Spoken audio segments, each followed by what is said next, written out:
Akkam jirtu daawwattoota keenya nagaa keessanii I hope hundumti keessan nagaa jireetan amana. Mee har'a gabaabseetan wantoota xiyyeeffannoo keenya irratti dhiibbaa danda'an kurnan tokko isinitti himaa jechuudha. Walumaa galatti namni xiyyeeffachuu hin dandeenye waan tokko milkaa'inaan hojjechuu hin danda'u jechuudha. Nothing can be successfully performed without proper focus.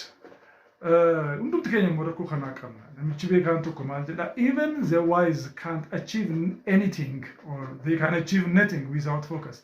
Ogeessonni iyyuu xiyyeeffannoo malee waan ija qabu tokko hojjechuu hin danda'an jechuudha. So fakkeenyaaf yoo waa hojjechuuf jennu yeroo keessumaa wantoota hojii sammuu barbaadu hojjechuuf yommuu jennu xiyyeeffannoo fookasiin baay'ee barbaachisaa jechuudha. Biyya lafaa kana irratti namni xiyyeeffate waan hojjenne eessayyuu ga'uu hin danda'u. So maal faadhamee gabaabuma teenyee waan ija qabu tokko waan firii qabu tokko hojjechuudhaaf yommuu jennu wantoonni xiyyeeffannoo keenya irratti dhiibbaa uumuu danda'an yeroo keenya nyaachuu danda'an gubuu danda'an maal fa'idha. Tokkoffaani hirriba gahaa dhabuudha. Namni tokko sammuu isaa sirriitti yaaduudhaaf hirriba gahaa qabaachuun isarra jira. Hirribni sammuu keenyaaf nyaata. Akkuma buddeenni qaama keenyaaf nyaata ta'e hirribni immoo sammuu keenyaaf nyaata isa tasgabbeessuu danda'udha jechuudha. Sammuun namaa continuously 24 hours sa'aatii 24 walitti aansee yaadee hin boqotu taanaan milkaa'inaan isa taanutti darbee waa hojjechuu hin danda'u jechuudha. Lammaffaani wantoota naannoo keenya taa'anii nu jeeqan ofirraa fageessuu dadhabuun xiyyeeffannoo keenya irratti dhiibbaa guddaa uumaa jechuudha. Wantoota attentionii keenya fudhan fakkeenyaaf waan akka moobaayilii. Namni nan dubbisa jedhu tokko moobaayilii isaa banee dubbisa yoo ta'e attentioniin isaa yookiis fookasiin isaa hiramaadha jechuudha. Divided attention jechuudha. So full attention 100% dhibba keessaa dhibba waan sana irratti xiyyeeffachuu hin danda'u. So it can affect our attention to be divided. Kanaafuu waan akka moobaayilii ta'uu danda'a, waan akka interneetaa ta'uu danda'a, waan pop-up godhu, notificationii sagalee adda addaa qabu. Akkuma kana teebilii nu irratti hojjennu, minjaala nu irratti hojjennu irratti wantoonni attention namaa fudhan illee achirraa fagaachuu qabu jechuudha. Sadaffaan rakkina furmaata argatee hin jiru. Unresolved problem. Waan yeroo hundumaa sammuu keenya keessa taa'ee nu jeequ jira. Isinillee furmaata argachuu qaba jechuudha. Yeroo baay'ee namni rakkina yeroo himatu nama kan biraarraa xiyyeeffannoon argata. Ofii isaatii garuu xiyyeeffachuu hin danda'u. Wanti guddaan immoo namarraa xiyyeeffannoo argachuu osoo hin taane ofiitii waan hojjetan irratti kaayyoo ofii irratti galma ofii irratti xiyyeeffachuu danda'u. Kanaaf rakkinni furmaata arganne yoo jiraate gadi taa'anii rakkoo sanaaf furmaata kennuun baay'ee barbaachisaa jechuudha. Maaliif unconscious mindiin keenya sammuun namaa bakka sadiitti qoodama. Conscious, subconscious and unconscious. Keessumaa unconscious dhaaf subconscious mindin keenya conscious mindii keenya irratti dhiibbaa guddaa uumuu danda'u. Subconscious mind jechuun sammuu keenya isa gartokkeensaa dammaqaa jechuudha. Sub jechuun gartokkee jechuudha. Gartokkeensaa immoo kan hin dammaqne kan rafee jiru jechuudha.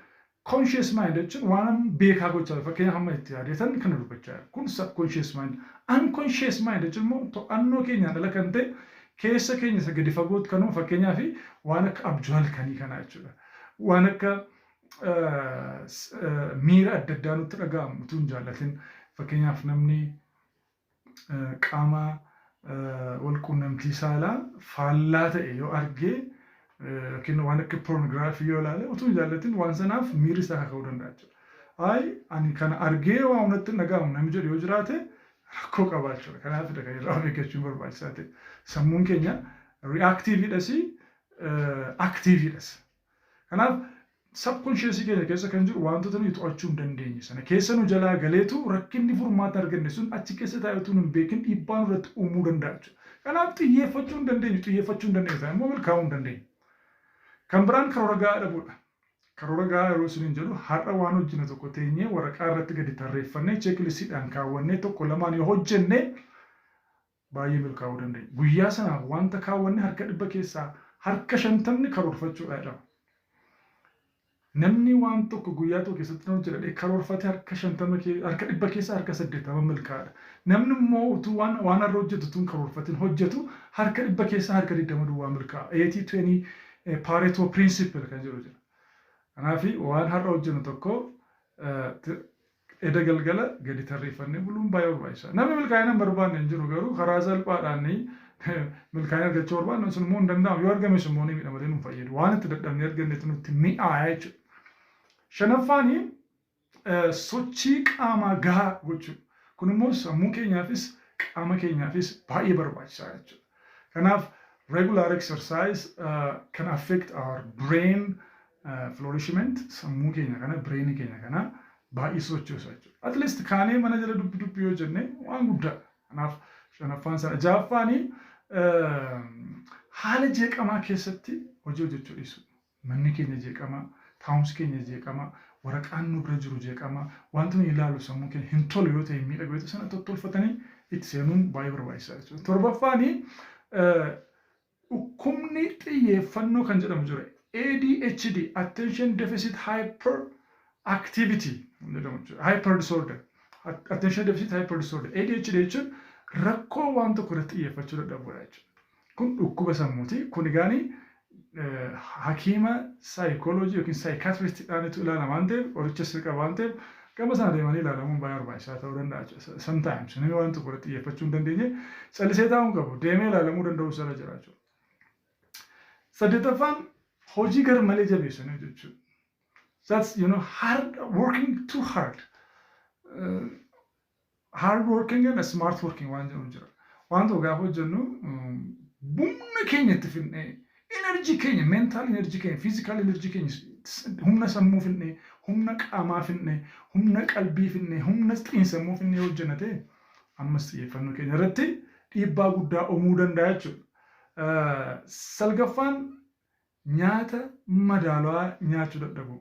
Namoonni baay'een balance diet yommuu jedhanii waanuma sooressaaf kenname isaanii ta'uu qaba. Even nyaata madaalawaa nyaachuu kan danda'u nama maallaqa baay'ee hin qabnedha. Maaliif namni maallaqa hin qabadu yeroo baay'ee waan nyaata gatiin isaa mi'aa ta'e qaama namaatti yommuu nyaatan namatti tolu garuu waggoota muraasa keessatti nama miidhaa deemu, nama dadhabsiisaa adeemu, onnee namaa dadhabsiisaa adeemu, nervii namaa dadhabsiisaa adeemu, sochii dhiigaa namaa irratti dhiibbaa uumaa kan deemu, sammuu mataa dhukkubbii mata boobuu namatti fidaa kan adeemu kan akka foon gar malee nyaachuudha, dhugaatii gar malee dhuguudha. Nyaata madaalawaa jechuun nyaatota waan akka vegetables, fruits, wantoota jedhaman kana fuudhanii muuzii kiiloo tokko torban tokko namni tokko torban tokko nyaachuu danda'a.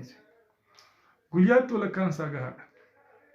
Guyyaa lamatti walakkaa fudhate maaliif wantoonni achi keessa jiran fayyaa keenyaaf baay'ee barbaachisoodha.